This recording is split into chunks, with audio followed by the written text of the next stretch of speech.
अस्सलाम वालेकुम। Last class में हमने क्लास डायग्राम किया था, उसी के कंटिन्यूशन में हमने सीआरसी मॉडलिंग करनी थी। आज के लेक्चर में हम देखेंगे सीआरसी मॉडलिंग कैसे की जाती है। सीआरसी कार्ड्स, ये सारा डाटा मैंने एक पेपर से लिया है। एक आर्टिकल है जिसका रेफरेंस लास्ट में दिया हुआ है। मैं आर्टिकल अपलोड भी कर दूंगी, आपने वो रीड करना है उस आर्टिकल को। ये आपकी एक रीडिंग असाइनमेंट है। उसमें जो सारा जो डिस्कस हुई हुई हैं चीजें, मोस्टली इसमें इस लेक्चर में वो सारी चीजें हम डिस्कस करेंगे, लेकिन आपने एक दफा गो थ्रू करना है उस आर्टिकल में से। सीआरसी कार्ड्स क्या होते हैं? सीआरसी कार्ड की ये डेफिनेशन ये उसी पेपर से ली गई है। ये एम्बलर ने 1995 में और बैक ने 1989 में ये डिफाइन किया है। CRC card is divided into 3 section. 3 section में डिवाइड किया जाता है। सीआरसी क्या होता है? फर्स्ट सबसे पहले हम ये देखते हैं, class responsibilities collaborator. Class responsibility collaborator cards, CRC. उसमें 3 चीजें होती हैं। उसको डिवाइड किया गया है 3 डिफरेंट सेक्शंस में। ये सामने आपके डायग्राम बनी हुई है, जैसे 3 सेक्शन बनाए हुए हैं। इसमें सबसे ऊपर क्लास का नेम लिखा जाता है, देन क्लास की रिस्पॉन्सिबिलिटीज डिफाइन की जाती हैं, एंड कोलैबोरेटर्स। अच्छा, क्लास का नेम सिंपल, जैसे फॉर एग्जांपल मैंने स्टूडेंट एक क्लास बनानी है, तो क्लास नेम की जगह पे स्टूडेंट आ जाएगा। रिस्पॉन्सिबिलिटीज क्या चीज होती हैं? एक क्लास जो what a class nose and what it does. जो नोज होंगे और जो उसके डूज होंगे वो दोनों मिलके रिस्पॉन्सिबिलिटी बनाते हैं। मींस नोज क्या होंगे? एट्रीब्यूट्स। किसी भी क्लास के जो एट्रीब्यूट्स होते हैं उसको उस क्लास के नोज कहते हैं कि वो ये चीजें जानती है। और डज क्या होता है कि क्लास क्या क्या कर सकती है। मीन जो उसके ऑपरेशंस होते हैं। जो एट्रीब्यूट्स और ऑपरेशंस मिलके उस क्लास के एट्रीब्यूट्स को वो नोज बोल रहे हैं यहाँ पे। इस आर्टिकल में बोलेंगे, और जो उस क्लास के ऑपरेशंस है उनको डूज बोल रहे हैं। वो दोनों मिलके वो रिस्पॉन्सिबिलिटी होती है उस क्लास की, उनको हम यहाँ पे लिख देते हैं। फॉर एग्जाम्पल हम कह रहे हैं कि स्टूडेंट एक क्लास है। उस स्टूडेंट के नोज क्या होते हैं? नोज का मतलब मैंने आपसे कहा है कि नोज हम कह रहे हैं एट्रीब्यूट्स को। एट्रीब्यूट्स कौन कौन से स्टूडेंट के होंगे? जैसे क्लास डायग्राम हम पहले पढ़ चुके हैं तो आपको क्लियरली पता होगा एट्रीब्यूट्स किनको कहा जाता है। एट्रीब्यूट्स में हम नेम हो सकता है, फादर नेम हो सकता है, रजिस्ट्रेशन नंबर हो सकता है, ईयर ऑफ रजिस्ट्रेशन हो सकता है, यूनिवर्सिटी में किस ईयर में आपकी रजिस्ट्रेशन हुई है, डेट ऑफ बर्थ हो सकती है। फॉर एग्जांपल इस तरह की बहुत सी चीजें ऐड हो सकती हैं उसके एट्रीब्यूट्स में। अब उसके बाद ये नोस हो के एंड डूज क्या होगा कि वो क्लास क्या क्या ऑपरेशन परफॉर्म कर सकती है। ऑपरेशन कौन से परफॉर्म कर सकती है? वो आएंगे एट्रीब्यूट्स में। एट्रीब्यूट्स सॉरी, वो आएंगे ऑपरेशंस क्या परफॉर्म कर रहे होंगे, वो होंगे डूज। अब ऑपरेशन के एग्जांपल में क्या हो सकता है? फॉर एग्जांपल एक स्टूडेंट है, जैसे हम ले रहे हैं स्टूडेंट है, स्टूडेंट के नोज हो गए। स्टूडेंट की डूज क्या हो सकते हैं? स्टूडेंट रजिस्ट्रेशन कर सकता है, रजिस्ट्रेशन कैंसिल कर सकता है, मार्क्स को व्यू कर सकता है, अटेंडेंस को व्यू कर सकता है। ये सारी चीजें उसके ऑपरेशंस हो गए। तो यहाँ पे उस क्लास के एट्रीब्यूट्स और उस क्लास के ऑपरेशन मेंशन किए जाते हैं। रिस्पॉन्सिबिलिटीज क्या चीज होती है? ऑपरेशन एंड एट्रीब्यूट्स का कॉम्बिनेशन होते हैं, सिंपल वर्ड। एंड कोलैबोरेटर क्या होता है? ये जो नोज होते हैं, मींस जो एट्रीब्यूट्स हैं, उनके अगेंस्ट कोलैबोरेशन में कुछ भी नहीं होता। जो डूज होते हैं, जो आपने परफॉर्म करना होता है, जो ऑपरेशन परफॉर्म करने होते हैं किसी क्लास ने, वो ऑपरेशन परफॉर्म करने के लिए अगर वो किसी और क्लास पे डिपेंड करती है तो वो कोलैबोरेशन में आएंगे। अब for example student marks view करने के लिए किसी पे डिपेंड नहीं करता। स्टूडेंट मार्क्स अटेंडेंस व्यू करने के लिए किसी स्टूडेंट ने कोर्स रजिस्टर करना है। अब रजिस्ट्रेशन करने के लिए हो सकता है कि वो किसी और क्लास पे डिपेंड करता है। फॉर एग्जांपल एक क्लास होगी जहां पे चेक स्टूडेंट फर्स्ट सेमेस्टर का है, वो डाटा स्ट्रक्चर जो है फॉर एग्जांपल एनरोल करवाना चाहता है। अब फर्स्ट सेमेस्टर में तो introduction to programming, introduction to computing, इस टाइप के कोर्सेज होते हैं। फर्स्ट सेमेस्टर में वो डाटा स्ट्रक्चर नहीं रजिस्टर करवा सकता। तो यहाँ पे पहले उसकी वैलिडिटी चेक की जाती। तो ये क्लास रजिस्ट्रेशन फंक्शन परफॉर्म करने के लिए ये क्लास किसी और क्लास से कोलैबोरेट कर रही होगी। तो वहां पे जहाँ पे वो सारी क्लासेस लिखी जाती हैं, ये अपनी रिस्पॉन्सिबिलिटी परफॉर्म करने के लिए ये वाली क्लास किन दूसरी क्लासेस पे डिपेंडेंट होती है।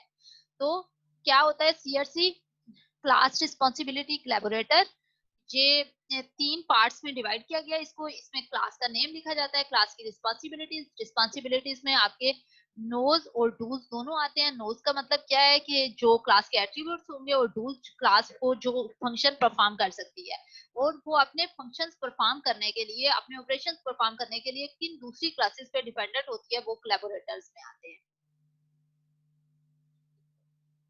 अच्छा, responsibilities and collaborations. Responsibilities is anything that a class knows or does. देखिए, जैसे मैंने आपको पहले बताया, रिस्पॉन्सिबिलिटी क्या होती है, कोई भी क्लास जो नोज आर डस। नोज में क्या है, उस क्लास के एट्रीब्यूट्स। जैसे स्टूडेंट की एग्जांपल हमने ली, तो उसमें स्टूडेंट का नेम, फादर का name, registration number, year of registration, date of birth, ये सारी चीजें उसकी नोज में होंगी। और डस डस में क्या चीजें होंगी, वो जो ऑपरेशन परफॉर्म कर सकता है। For example, student can enrol a course, student can cancel the enrolment, student can view the attendance, student can view the marks, whatsoever. जो फंक्शन वो परफॉर्म कर रहा हो, वो उसकी रिस्पॉन्सिबिलिटी आती है, जो कि एट्रीब्यूट्स होते हैं, जो फंक्शन होते हैं। Sometime a class will have a responsibility to fulfill, but will not have enough information to do it. Sometimes when this happens, it has to collaborate with other classes to get the job done. क्या होता है कि sometime एक class ने एक काम perform करना होता है, लेकिन उसके पास उतनी इंफॉर्मेशन नहीं होती। जैसे कि कोर्स एनरोलमेंट के लिए पहले प्री रेक्विजिट चेक करना। तो प्री रेक्विजिट चेक करने के लिए आप वो किसी और क्लास से हेल्प लेता है, कोलैबोरेट करता है। समटाइम्स हम एक क्लास को अपनी रिस्पॉन्सिबिलिटी फुलफिल करने के लिए उसके पास इतनी इंफॉर्मेशन नहीं होती, तो वो किसी और क्लास के साथ कोलैबोरेट करता है। सीआरसी मॉडल क्या होता है? A CRC model is a collection of CRC cards that, सबसे पहले हमने CRC कार्ड्स को डिफाइन किया है कि वो एक तीन पार्ट्स होते हैं, जिसमें क्लास का नेम लिखा होता है, क्लास के डूज और डस और नोज लिखे होते हैं, और क्लास की रिस्पॉन्सिबिलिटीज जिनको कहा जाता है, और क्लास अपनी रिस्पॉन्सिबिलिटी पूरी करने के लिए किन दूसरी क्लासेस से कोलैबोरेट करती है, ये लिखा होता है। अब collection of CRC card that represents whole or a part of application or problem there. आप जो एप्लीकेशन बनाने जा रहे हो, आपने completely या partially आपने उसको करने के लिए आपने मल्टीपल कार्ड्स बनाए होते हैं। तो कलेक्शन ऑफ सीआरसी कार्ड जो होता है, वो सीआरसी मॉडल कहलाता है। The most common use of CRC model is to gather and define the user requirement for an object-oriented application. अच्छा, एक चीज, सीआरसी मॉडल हम ऑब्जेक्ट ओरिएंटेड पैराडाइम में बनाते हैं। जब आप ऑब्जेक्ट ओरिएंटेड आपकी एप्लीकेशन इंप्लीमेंट में हो रही होती है, ऑब्जेक्ट ओरिएंटेड पैराडाइम आप यूज कर रहे होते हो, तो देन हम सीआरसी मॉडल बनाते हैं, अदरवाइज हमें ये बनाने की जरूरत नहीं होती। Collaborating cards are placed close to each other. Collaborating cards are placed close to each other. For example, आपने एक कार्ड बनाया, मल्टीपल कार्ड, सब क्लासेस के कार्ड बना लिए। अब एक क्लास अपनी रिस्पॉन्सिबिलिटी पूरी करने के लिए, for example close student class course enrol करने के लिए किसी और क्लास, रजिस्ट्रेशन क्लास पे डिपेंड कर रही है। अब रजिस्ट्रेशन क्लास जो है, वो स्टूडेंट क्लास के करीब रखी जाएगी सीआरसी मॉडल में। यहाँ इस स्लाइड पे आ जाए, यहाँ एक आपको एग्जांपल शो की गई है।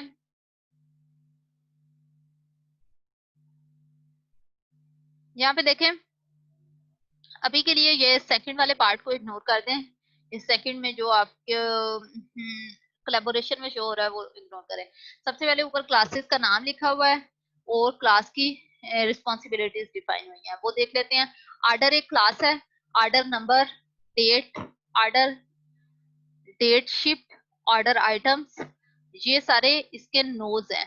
जो एट्रीब्यूट्स होते हैं वो नोज होते हैं। कैलकुलेट ऑर्डर टोटल, ये वो ऑपरेशन परफॉर्म कर रही है, कैलकुलेट कर रही है। प्रिंट इनवॉइस भी ऑपरेशन है, कैंसिल भी ऑपरेशन है। ये तीनों जो ऑपरेशंस हैं, वो इसके डूज है।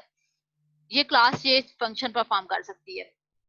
अब यहाँ पे कस्टमर क्लास है, उसमें name, phone number, customer number, ये तीनों जो है एट्रीब्यूट्स है, नोज हैं, और ये डूज है, make user, order, cancel order, make payment. Order item में क्वांटिटी, इन्वेंट्री आइटम, ये दोनों नोज हैं और ये उसका है जो class does. Street, city, state, zip, ये तीनों, ये बल्कि 1 2 3 4, ये चारों उसके नोज हैं और ये प्रिंट जो है ये डज है। आइटम नंबर, नेम, डिस्क्रिप्शन, ये नोज है। Unit price and sorry unit price भी नोज है और गिव प्राइस जो है वो डज है। अच्छा, यहाँ पे अब अगर देखते हैं, ये आपके डिफरेंट कार्ड्स बन गए, आपकी डिफरेंट क्लासेस जो हैं और उनकी रिस्पॉन्सिबिलिटीज लिखती। अब एक क्लास अपनी रिस्पॉन्सिबिलिटी पूरी करने के लिए और किन क्लासेस पे ज्वाइन है। फॉर एग्जांपल अगर हम देखते हैं यहाँ पे calculate order item, order total, तो ये कैलकुलेट करने के लिए ऑर्डर आइटम पे डिपेंडेंट है। इसने प्राइस लेनी है तो वो ऑर्डर आइटम, कितने ऑर्डर लिए हैं, कितने आइटम लिए हैं, तो वो ऑर्डर आइटम पे डिपेंडेंट है। ऑर्डर आइटम में से ये क्या करती है, इन्वेंट्री आइटम पे डिपेंडेंट है। इन्वेंट्री आइटम लेने के लिए इन्वेंट्री आइटम से ये यूनिट प्राइस लेती है और देन कैलकुलेट कर लेती है। तो ये ऑर्डर क्लास ऑर्डर आइटम के साथ कनेक्टेड होगी और ऑर्डर आइटम जो है वो इन्वेंट्री के साथ कनेक्टेड है। इसके अलावा ऑर्डर जो क्लास है वो कस्टमर के साथ लिंक है to get customer information. Customer के साथ लिंक है, ये कम्युनिकेट करती है कस्टमर से, कस्टमर के सारे नेम, फोन नंबर, ये सारी डिटेल लेने के लिए कस्टमर से। तो इस तरह से हमारी ये एक एग्जांपल क्रिएट होती है। हम डिफरेंट यूज के सिनेरियोज रन करके ये देख लेते हैं कि ये हमारे पास सही परफॉर्म हो रहा है कि नहीं। अगर फॉर एग्जांपल एक यूज के सिनेरियो कैसे रन कर लेते हैं, एक यूजर है वो लॉग इन करता है, लॉग आउट कर देता है, ये एक यूज के सिनेरियो है। तो हम रन करेंगे, यूजर लॉग इन करता है, लॉग आउट करता है, तो वो दूसरी क्लासेस पे डिपेंडेंट है, कहाँ से इंफॉर्मेशन दे रहा है, तो ये सारा फुलफिल हो रहा है या नहीं हो रहा।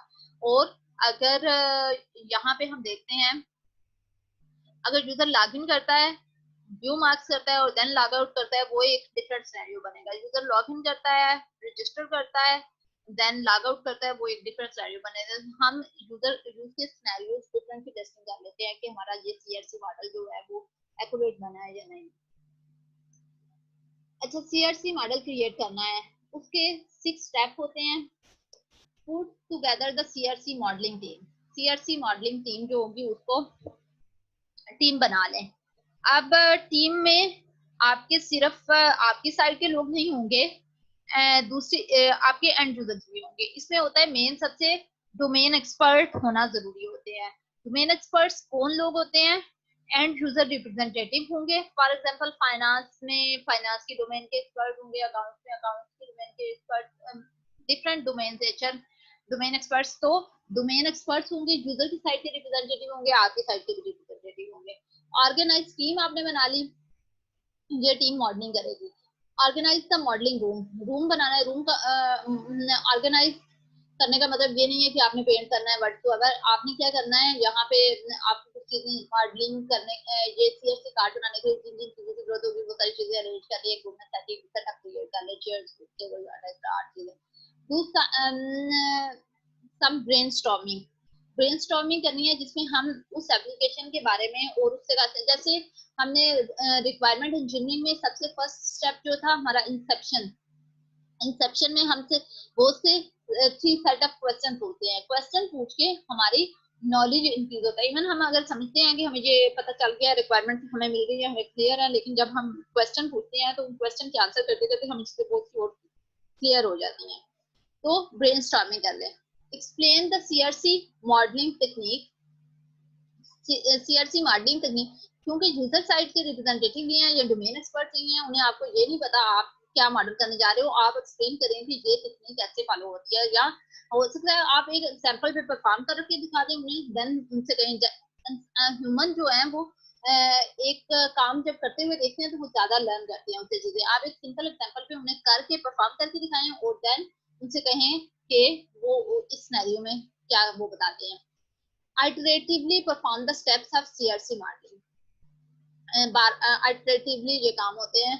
perform use case scenario testing, जब हमारे पास सीआरसी मॉडल बन जाता है तो हम यूज केस सिनेरियोज लेते हैं, जैसे मैंने आपसे पहले बताया login log out, login register log out, login view marks log out. तो जितना भी उसमें काम परफॉर्म हो रहे होते हैं तो हम उनकी टेस्टिंग सीआरसी मॉडल की टेस्टिंग करने के लिए यूज केस सिनेरियोज को यूज करते हैं, तो देख लेते हैं कि वो ठीक हो रही है कि नहीं। सीआरसी फर्स्ट स्टेप क्या है, सीआरसी टीम। हमने देखा कि सीआरसी मॉडल बनाने के लिए ये 6 स्टेप फॉलो किए जाते हैं। सबसे पहले हम देखते हैं फर्स्ट स्टेप। फर्स्ट स्टेप क्या है, ऑर्गेनाइज करना है अपने एक टीम को। उस टीम में कौन कौन से लोग होते हैं, 4 तरह के लोग होते हैं। Business domain experts, BD is business domain expert. ये कौन होते हैं, ये एंड यूजर रिप्रेजेंटेटिव होते हैं। आपकी साइड के भी रिप्रेजेंटेटिव होते हैं, एंड यूजर के रिप्रेजेंटेटिव होते हैं। ये डोमेन एक्सपर्ट होते हैं उस पर्टिकुलर डोमेन के जो आप मॉडल करने जा रहे होते हो। फैसिलिटेटर होता है एक। स्क्राइब्स, स्क्राइब्स कौन होते हैं, राइट डाउन करते हैं जो लोग लिख रहे होते हैं। फैसिलिटेट जो फॉर एग्जांपल एक ऑर्गेनाइज रखने के लिए मीटिंग को एक बंदा जो है वो कर रहा होता है कि आप फैसिलिटेट कर रहा होता है जिसको। स्क्राइब जो होता है वो राइट डाउन कर रहा है सब कुछ जो परफॉर्म हो रहा है। ऑब्जर्वर, ऑब्जर्वर क्या होते हैं, जैसे आपने इंटर्न्स रखे हुए हैं या आपकी ऑफिस में जूनियर्स लोग हैं तो आप उन लोग को बैठा लेते हो ताकि वो लर्न कर लें कि कोई काम कैसे होता है। इंटर्न्स होते हैं जैसे मेडिकल के बच्चे हाउस जॉब कर रहे होते हैं तो वो किसी डॉक्टर के साथ सर्जरी को देख रहे होते हैं ताकि वो लर्न कर लें। तो इसी तरह इसमें क्या होता है, ऑब्जर्वर्स होते हैं जो आपके इंटर्निंग होते हैं या कुछ जूनियर्स टीम मेंबर्स होते हैं आपके एम्प्लॉयज जिनको आप लर्न करवाना चाहते हो इस मेथड को, तो आप उनको साथ ले लेते हो, अपनी टीम का पार्ट बना देते हो। सेकंड स्टेप था रूम प्रिपरेशन। टीम हो गया। रूम प्रिपरेशन में क्या होता है, reserve a meeting room that has something right on, board होना चाहिए। Bring CRC modelling supplies, supplies में क्या होगा, आपने सीआरसी मॉडल कार्ड्स बनाने हैं। कार्ड्स बनाने के लिए आपके पास वो कार्ड्स होने चाहिए इस फॉर्म में। आपके पास मार्कर्स होने चाहिए, board board markers, markers write down करने के लिए, पेंसिल कुछ भी लिखने के लिए चीजें होनी चाहिए। Have a modelling table, table के ऊपर आपने कुछ ड्रा करना है, कुछ चीजें आपके पास टेबल सामने होना चाहिए। Have a chairs and desk for the scribe, write down करने वाले लोगों के लिए चेयर्स और डेस्क होने चाहिए। Have chairs for the bidis, business domain expert जो हैं उनके लिए चेयर्स होनी चाहिए। Have chairs for the observers. तो ये सारी चीजें आपके साथ लोग के लिए चेयर्स होनी चाहिए, टेबल होना चाहिए, मॉडलिंग जिनके ऊपर आप मॉडल करेंगे और कोई डायग्राम बनाएंगे या कुछ करेंगे। बाकी सब्सक्राइब जो होते हैं वो राइट डाउन करते हैं। कार्ड्स होने चाहिए आपके पास, राइट डाउन करने के लिए चीजें होनी चाहिए। ये सारी चीजें उस रूम में होनी चाहिए। रूम प्रिपरेशन का मतलब ये है। देन हमारा थर्ड स्टेप था डू सम ब्रेनस्टॉर्मिंग। अब ब्रेनस्टॉर्मिंग में हम क्या करते हैं, हम हमेशा ब्रेनस्टॉर्मिंग में क्वेश्चंस खुद से, जैसे आप कभी भी किसी चीज पे, जैसे मैं आपको कोई असाइनमेंट देती हूँ तो आपको सबसे पहले ब्रेनस्टॉर्मिंग करें, खुद से कैसे आपको चीजें अंडरस्टैंड होने लग जाती हैं। जैसे फॉर एग्जांपल एक सैंपल सेट ऑफ क्वेश्चंस आपको दिया गया हुआ है, अगर आप ये इसके कुछ क्वेश्चन से गो थ्रू हो जाते हैं तो आपको बहुत सी चीजें नई क्लियर होती हैं। Who is this system for, किसके लिए बना रहे हैं। यूजर डाइवर्सिटी यहाँ से आपको पता चल जाती है, कौन से डिफरेंट टाइप के यूजर्स हैं, कौन से यूजर कहाँ कैसे इंटरेक्ट कर रहे हैं सिस्टम के साथ। तो यहाँ से आपको यूजर की डाइवर्सिटी पता चल जाएगी। Who is the system user, what will they do with the system, system के साथ क्या करेंगे। Why do we do this, why do we do this the way that we do, हम इस तरह से क्यों कर रहे हैं, क्या हम किसी और तरह से भी कर सकते हैं। जो चीज आप कर रहे हो, आप इम्प्लीमेंट करने जा रहे हो, आप इस तरह से कर रहे हो, क्या इस चीज को करने का कोई और मेथड भी है।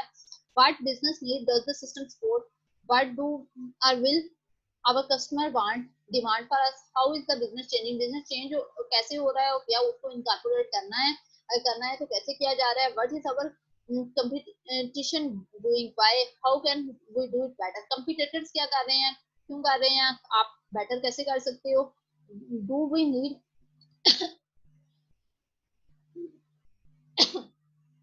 do we even need to do this, if we were starting from scratch how would we do this, अगर आप स्टार्ट से बनाते तो आप कैसे करते। Just because we are successful in the past doing this will we be successful in the future.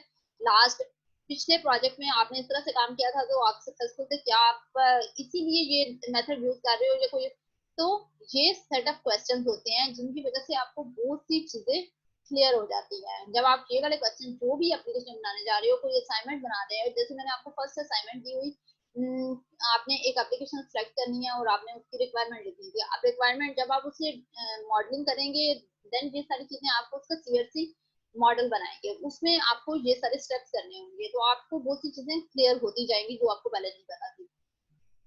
Several jobs into one, how will people job be affected, are the improving or disproving, अच्छा, how will people's job be affected, अच्छा यहाँ पे बहुत सी एक interesting सी चीज होती है। Mostly जब आप किसी इंडस्ट्री में जाएंगे, कोई फॉर एग्जांपल आप पुलिस स्टेशन जाते हैं, आप कहते हैं कि हम इसको ऑटोमेट कर देंगे, तो हमने रिक्वायरमेंट लेनी है यहाँ से, तो वहां पे लोग बहुत ज्यादा परेशान हो जाते हैं। लोगों के माइंड में, जो ले पर्सन होते हैं उनके माइंड में उनके ये भी थ्रेटन हो जाते हैं वो, कि शायद क्या, उनके माइंड में एक खौफ होता है कि सिस्टम को ऑटोमेट करने से शायद उनकी जॉब्स खत्म हो जाएंगी। तो लोग के माइंड में ये होता है, how will people job be affected, इस सिस्टम को मॉडल करने से आपकी लोगों की जॉब कैसे इफेक्ट होगी, क्या वो लोगों की जॉब्स को एम्पावर करेगी या डिसपावर, अगर but information will people need to do their jobs, is work being performed make more sense, अच्छा वो आपको हिंडर कर रही है काम करने में या हेल्प कर रही है, अगर आप टीम वर्क में काम कर रहे हो तो how can we do this faster, कैसे करते थे, चीपर कैसे करते थे, बेटर, तो ये सारे क्वेश्चन जब आप खुद से पूछते हो, ब्रेनस्टॉर्मिंग करते हो, ये सारे क्वेश्चन, सबसे पहले क्या है, आपकी टीम बनती है, टीम बनने के बाद आपका रूम की सेटिंग होती है, देन उसके बाद सारी टीम आने के बाद ब्रेनस्टॉर्मिंग की जाती है, जिसमें ये सारे क्वेश्चन पूछे जाते हैं, आप उसमें डिस्कस किए जाते हैं, और एक तरह से आपके माइंड में वो से नॉलेज आ जाता है एप्लीकेशन के बारे में। देन थर्ड, हमारा थर्ड स्टेप हो गया, देखिए यहाँ पे हम पीछे आ जाते हैं, वो स्टेप था explain the CRC modelling technique, हम फोर्थ स्टेप करने जा रहे हैं, explain CRC modeling technique. Facilitator should describe the CRC modeling process. This usually takes between 10 and 15 minutes and will often include the creation of several examples of CRC card. जो facilitator होता है वो explain करता है CRC modelling के process को 10 to 15 minutes में, और सीआरसी कार्ड के एग्जांपल डिफाइन बनाता है। Lead bidis for creation of example CRC card, अब बीडीज को आप एक एग्जांपल बना के अगर दिखा देते हो तो उनको क्लियर हो जाती है चीजें, जहां मैंने आपसे कहा कि अगर आप किसी को परफॉर्म करके दिखाते हो तो वो उसको बेटर वे में लर्न कर लेती है, देन आप पर्टिकुलर सिनेरियो में वो आपको बेटर इस काबल होंगे कि वो आपको एक्सप्लेन कर सके होंगे कि इस पर्टिकुलर डोमेन में ये कैसे होगा। देन नेक्स्ट फिफ्थ स्टेप हमारे पास आता है, perform the iterative steps of CRC modelling. अब ये स्टेप्स क्या होते हैं, इसमें सबसे पहले फाइंड क्लासेस, आपने क्लासेस फाइंड करनी है, मेन स्टेप हम देख लेते हैं, फिर इनसाइड फिर से मैं आपको बताती हूँ। क्लासेस फाइंड करनी है, देन एक क्लासेस आपने स्टूडेंट क्लास होगी, डिपार्टमेंट की क्लास होगी, और क्या क्लास होगी, फैकल्टी की क्लास होगी, रजिस्टर की क्लास होगी, कोर्सेज की क्लास होगी, ब्ला ब्ला ब्ला, ये सारी क्लासेस होंगी। अब उस क्लासेस की रिस्पॉन्सिबिलिटी आपने फाइंड आउट कर लेनी है क्लासेस डिफाइन करने के बाद। अब एक क्लास की रिस्पॉन्सिबिलिटीज क्या होती हैं, उसके एट्रीब्यूट्स और उसके ऑपरेशन, और एट्रीब्यूट्स और ऑपरेशन दोनों आपने आइडेंटिफाई, जब जो क्लासेस फर्स्ट स्टेप में आइडेंटिफाई की थी उनके एट्रीब्यूट्स और ऑपरेशन डिफाइन कर दिए। देन डिफाइन कोलैबोरेटर, जो क्लासेस के उन क्लासेस से कम्युनिकेट अपनी रिस्पॉन्सिबिलिटी परफॉर्म करने के लिए वो किन दूसरी क्लासेस पे डिपेंडेंट होती हैं उनको भी आइडेंटिफाई कर लिया। देन यूज के सिनेरियोस आपने डिफाइन कर लिए, और कार्ड्स को टेबल पे अरेंज कर लिया, जब अरेंज कर लिया देन हमारा लास्ट स्टेप होगा जिसमें हम यूज के सिनेरियो टेस्ट करेंगे। अच्छा, perform the iterative steps of CRC modelling, ये स्टेप्स आइटरेटिव होते हैं। अच्छा यहाँ देखें, सबसे पहले क्लासेस फाइंड आउट करनी है, look for anything that interact with the system और is part of the system, कोई भी चीज जो सिस्टम से इंटरेक्ट कर रही है सिस्टम है, फॉर एग्जांपल स्टूडेंट, यूनिवर्सिटी की एग्जांपल है, फैकल्टी, कौन से एचआर, कौन कौन से सिस्टम डिफरेंट लोग इंटरेक्ट कर रहे हैं सिस्टम से, कोई भी चीज जो सिस्टम का पार्ट है उसको देखें।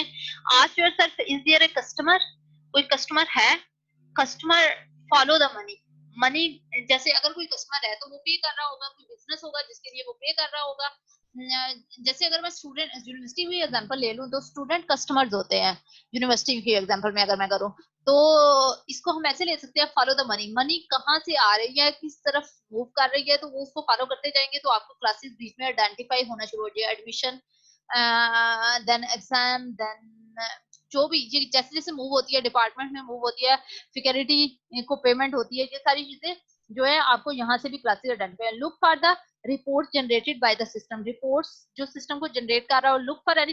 अच्छा ये बहुत इंपॉर्टेंट, ये बहुत इंटरेस्टिंग बहुत मजे की चीजें हैं क्लासेस आइडेंटिफाई करने के लिए।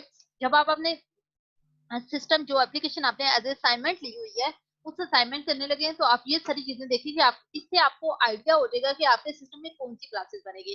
Immediately prototype interface and report classes, look for the 3 to 5 main classes right away. आपको 3 to 5 तो वैसे ही पता चल जाती है। Create a new card for the class immediately, जब आप ये क्लास आइडेंटिफाई कर लें तो उसके लिए क्लास अलहदा कर लें, कार्ड अलहदा कर लें और उस पर क्लास का नाम लिखते हैं। Use 1 or 2 words to describe the class, class names are singular. अच्छा नेम्स जो रखेंगे वो सिंगुलर होते हैं, मतलब आपका अगर स्टूडेंट क्लास बना रहे हैं तो आप स्टूडेंट्स नहीं लिखते स्टूडेंट लिखते हैं, सिंगुलर वर्ड होता है। देन क्लास आइडेंटिफाई करने के बाद अपनी रिस्पॉन्सिबिलिटी फाइंड करें। Ask yourself what the class knows, ask yourself what the class does. If you have identified a responsibility, ask yourself what class it belongs to. Sometimes get responsibility that we won't implement, and that's okay. Classes will collaborate to fulfill many of their responsibilities. अच्छा responsibilities जब knows और does हो जाएंगे तो आप उसको particular class से उसको एसोसिएट कर दे। Define collaborator, collaboration occurs when a class needs information that it does not have। जब उस क्लास के पास कोई इन्फॉर्मेशन नहीं होती तो वो इन्फॉर्मेशन देने के लिए वो किसी और क्लास के साथ कम्युनिकेट करती है। Collaboration occurs when a class needs to modify information that it does not, उसे किसी इन्फॉर्मेशन को मॉडिफाई करना है लेकिन वो इन्फॉर्मेशन उसके पास नहीं है तो वो उससे कोलैबोरेट करेगी जिसके पास वो इन्फॉर्मेशन होगी। There will always be at least one initiator of any given collaboration। initiator होगा। Sometimes the collaborator does the bulk of the work, don't pass the work। New responsibility may be created to fulfill the collaboration। Responsibility create हो जाती है collaboration को fulfil करने के लिए। जब आपका आपका मॉडल इतना वो नहीं होता ना, आप कुछ क्लासेस डिफाइन करते हो, आप क्लासेस में जब उसकी रिस्पॉन्सिबिलिटी फाइंड आउट करते हो तो आपको रिस्पॉन्सिबिलिटी परफॉर्म करने के लिए कुछ कोलैबोरेट करना पड़ता है। कोलैबोरेट करते करते आपको आइडिया होता है कि आपको नई नई वो इंफॉर्मेशन नई क्लासेस डिफाइन होना शुरू हो जाती है। Define use cases, the BDs will identify them as responsibilities of actor classes. Actor classes कौन कौन से एक्टर्स कौन कौन से फंक्शन परफॉर्म करते हैं तो बीडी आइडेंटिफाई कर देंगे। डू सम ब्रेनस्टॉर्मिंग, यहाँ पे ब्रेनस्टॉर्मिंग करके आप सिनेरियोज बना लेते हो। Transcribe the scenarios onto the card. अच्छा arrange the cards on the table, cards जो आपने बना लिए जितने आपने क्लासेस डिफाइन कर ली, क्लासेस रिस्पॉन्सिबिलिटीज भी और रिस्पॉन्सिबिलिटीज परफॉर्म करने के लिए कोलैबोरेटर भी आपने वो बना लिए और कोलैबोरेटर बनाते बनाते आपकी कुछ और क्लासेस भी निकल आई और आपने उनको भी कार्ड्स बना लिए। आप उन सब कार्ड्स को टेबल पे अरेंज कर लें। Cards that collaborate with each other should be close to one another होने चाहिए। The more that two cards collaborate the closer. जैसे फॉर एग्जांपल एक ये कार्ड ए है इसके साथ बी कोलैबोरेट कर रहा है वो इसके पास होगा। अब एक सी है सी के साथ भी बी कोलैबोरेट करेगा। अब हो सकता है सी से ज्यादा कोलैबोरेशन उसकी होगी तो वो इसके ज्यादा क्लोज होगा बजाय वो ए के ज्यादा close. Except moving the cards around a lot, starting में कार्ड्स को बहुत ज्यादा मूवमेंट होती है जब आप प्लेस करने लगते हो क्योंकि आपको नहीं पता कौन कौन किससे कम्युनिकेट कर रहा है। Put busy card towards the centre of the table, busy card to centre of table. Busy का कार्ड की क्या डेफिनेशन होगी, वो कार्ड जो बहुत ज्यादा दूसरी कार्ड से कोलैबोरेट कर रहे होंगे। Actually move them around, people will identify relationship association between the classes as they move them around। अच्छा अब जब आपने अरेंज कर लिया उसके बाद आपका लास्ट स्टेप है perform use case scenario testing. आपने call out a new scenario, for example student ने क्या करना है फीस सबमिट करवानी है तो स्टूडेंट फीस सबमिट करवाने के लिए अकाउंट्स डिपार्टमेंट में फाइनेंस से उसका लिंक होगा। ये सिनेरियोस आपने डिफाइन कर लेना है। एक्टर स्टूडेंट होगा, उसका इंटरेक्शन उसको फॉलो करवाना है कि स्टूडेंट जो होगा उसका नेम रजिस्ट्रेशन स्टूडेंट क्लास और किस फाइनेंस क्लास में से किसी के साथ इंटरेक्ट कर रही होगी, कैसे ये सारा परफॉर्म हो रहा है। Call out a new scenario, एक सिनेरियो ले, determine which card should handle the responsibility. ये रिस्पांसिबिलिटी जैसे फीस सबमिशन की रिस्पांसिबिलिटी कौन सा कार्ड हैंडल करेगा। Update the cards whenever necessary, हो सकता है कि जब ये सिनेरियो आपने लिया आपको पता चला कि ये वाला जो है ये सारे मॉडल में हैंडल ही नहीं हो रहा, तो आपके नए कार्ड बन जाएंगे, आपका सीआरसी मॉडल अपडेट हो जाएगा। Describe the processing logic, collaborate if necessary, pass the ball back when done, जब हो जाए तो नया स्टार्ट कर लें, नया सिनेरियो। आप सिनेरियो टेस्टिंग करते हैं, आप डिफरेंट सिनेरियोज पे बार बार टेस्टिंग करते हैं, जिससे आपको क्लियर हो जाता है आपका मॉडल कंप्लीट बना है या नहीं, और आपको बहुत सी नई और क्लासेस डिफाइन हो जाती है। हाउ सीआरसी मॉडलिंग फिट्स इन, अच्छा कहाँ पे आती है। जैसे हमेशा मैंने बार बार बात की कि कोई भी डायग्राम आपने विदाउट मकसद नहीं बनानी, आपने अगर उस चीज की जरूरत है तो तब बनानी है। यहाँ पे क्या होगा, जैसे क्लास मॉडल है और use case model, use case आपके पास आ जाते हैं स्टार्टिंग में, आपने यूज केस मॉडल जो है वो लेना है और यूजर इंटरफेस प्रोटोटाइप ली और वहां से सीआरसी मॉडल बनाया, और सीआरसी मॉडल जो है क्लास मॉडल और यूज केस मॉडल के दरमियान में आता है। यहाँ पे यूज केस से ये इन्फॉर्मेशन लेता है और जब ये अपडेट हो जाता है यूज केस को इन्फॉर्मेशन देता भी है, यहाँ से लेके और यूजर इंटरफेस से लेता है इन्फॉर्मेशन क्लास डायग्राम। यहाँ से इजीली आप क्लास डायग्राम बना सकते हो। जहाँ से देखें आपने क्लास भी, कोलैबोरेशन भी, वो सारी चीजें आइडेंटिफाई कर ली। कोलैबोरेशन से आपको एसोसिएशन पता चल जाती है कि लिंक इन मोर क्लासेस है, तो आप बहुत इजी क्लास डायग्राम क्रिएट कर सकते हैं। अच्छा कुछ टिप्स हैं बनाने के लिए। Send ahead agenda few day before the morning session, जब आपने करना है उससे कुछ दिन पहले करें ताकि लोग प्रिपेयर होके आए।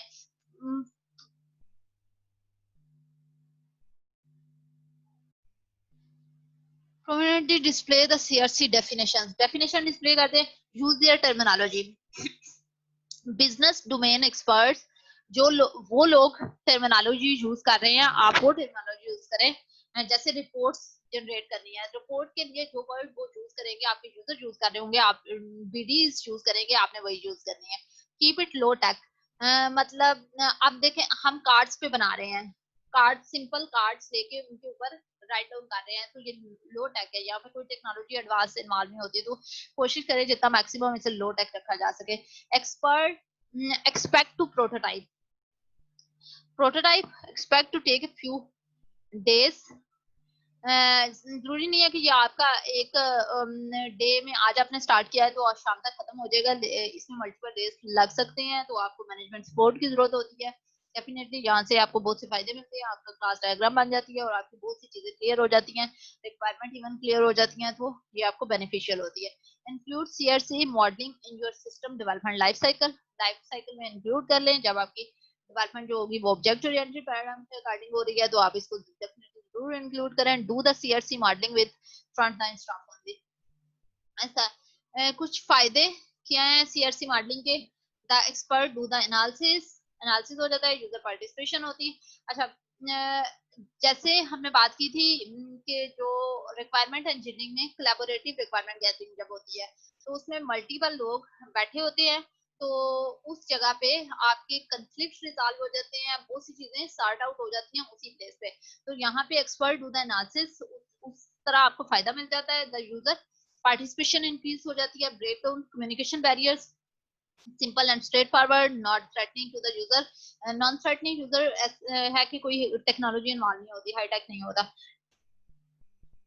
Inexpensive and portable, it goes hand in hand with prototyping, prototyping आपकी वो हो जाती है, पहले भी ये पॉइंट डिस्कस हुआ है। It leads directly into class diagram, यहाँ से आप डायरेक्टली क्लास डायग्राम बना लेते हो, आपके लिए बहुत इजी हो जाता है। नुकसान क्या उसने threatening to some developers, developer जो है वो समझते हैं कि वो ज्यादा हाईटेक है और वो जानते हैं, तो ये उनके लिए थ्रेटनिंग हो सकता है। It's hard to get user together, सबसे बड़ा डिसएडवांटेज यही लग सकता है कि सारे यूजर्स को लेके आना, बीडीज को, जैसे एक फाइनेंस से बीडी, एचआर का डिफरेंट डिपार्टमेंट शामिल हैं, तो हर डिपार्टमेंट से बीडीज को इकट्ठा करना और यूजर को इकट्ठा करना और कंबाइन करना, ये मुश्किल होता है काम। CRC cards are limited, multi आपकी क्लासेस बनती हैं तो उसमें आपको डाटा बहुत ज्यादा, कार्ड छोटा सा साइज होता है और उसपे इतनी ज्यादा चीजें ऐड नहीं हो सकती, समटाइम ये भी डिसएडवांटेज हो सकता है। हमने क्लास डायग्राम देखी, सीआरसी मॉडलिंग देखी, क्लास डायग्राम में हमने देखा कि क्लासेस कैसे बनती हैं, क्लास में यूज केस डिस्क्रिप्शन से हम लोग ग्रामेटिकल पार्सिंग करके नाउन निकालते हैं। नाउन जो होते हैं वो आपकी पोटेंशियल क्लासेस बन जाती हैं। देन हम उन्हें क्लासीफाई कर देते हैं। क्लासिफिकेशन के बाद हम उसे सर्टेन क्राइटेरिया से, सिलेक्शन क्राइटेरिया से पास थ्रू करवाते हैं उन नाउन को। अगर वो एक्सेप्ट हो जाते हैं तो वो क्लासेस बन जाते हैं, अगर वो रिजेक्ट हो जाते हैं तो वो उन क्लासेस के एट्रीब्यूट्स बन जाते हैं। और एट्रीब्यूट देन हम ग्रामेटिकल पार्सिंग अगेन करते हैं, वर्ड्स आइडेंटिफाई करते हैं, और वर्ब आइडेंटिफाई करके देन हम उनके ऑपरेशन डिफाइन कर लेते हैं। देन क्या होता है कि क्लासेस का आपस में लिंक होते हैं, रिलेशंस उनको कहते हैं। डिफरेंट टाइप के हो सकते हैं वो लिंक। एसोसिएशन, सिंपल लिंक जो होता है उसे एसोसिएशन कहते हैं। देन एग्रीगेशन होता है जिसमें होल पार्ट का रिलेशन होता है। होल पार्ट के रिलेशन में हम, मैंने आपको डोर की एग्जांपल दी कि गाड़ी के door, door is part of car, door is part of home. And then composition होती है जो कि स्ट्रॉन्ग फॉर्म ऑफ एग्रीगेशन होती है, जिसमें क्या रिलेशन होता है कि जैसे पार्ट की जो होल के डिस्ट्रॉय होने से पार्ट भी डिस्ट्रॉय हो जाता है, और पार्ट होल जो होता है वो पार्ट की क्रिएशन और डिस्ट्रक्शन का रिस्पॉन्सिबल होता है। उसके अलावा हमने देखा डिपेंडेंसी का एक रिलेशनशिप एग्जिस्ट करता है, जिसमें एक्सप्लिसिट तो कोई रिलेशनशिप नहीं होता, लेकिन एक क्लास में चेंज होने से दूसरी क्लास में भी चेंज होता है। इसके अलावा रियलाइजेशन देखा, जैसे कोई इंटरफेस जो होता है वो लिस्ट है, वो उससे लिंक लिस्ट बन रही है, क्यू बन रही है, स्टैक बन रही है, तो ये रियलाइज्ड हो रहे हैं उससे। और हमने इसमें क्लास डायग्राम में डिफरेंट टाइप्स के लिंक्स देखे। जनरलाइजेशन देखा, जैसे जैसे इनहेरिटेंस होती है जिसमें एक जनरल क्लास होती है और उसके सब क्लासेस, पेरेंट्स क्लास और चाइल्ड क्लासेस, सुपर क्लास और सब क्लास, इस टाइप के नेम सेम यूज किए जा सकते हैं। और देन हमने सीआरसी मॉडलिंग देखा। आज हमारा ये एनालिसिस वाला जो पार्ट है वो कंप्लीट हो गया है। नेक्स्ट हम डिजाइन फेज पे स्टार्ट करेंगे। आपका नेक्स्ट क्लास में क्विज भी होगा, वो मैं अनाउंस कर दूंगी।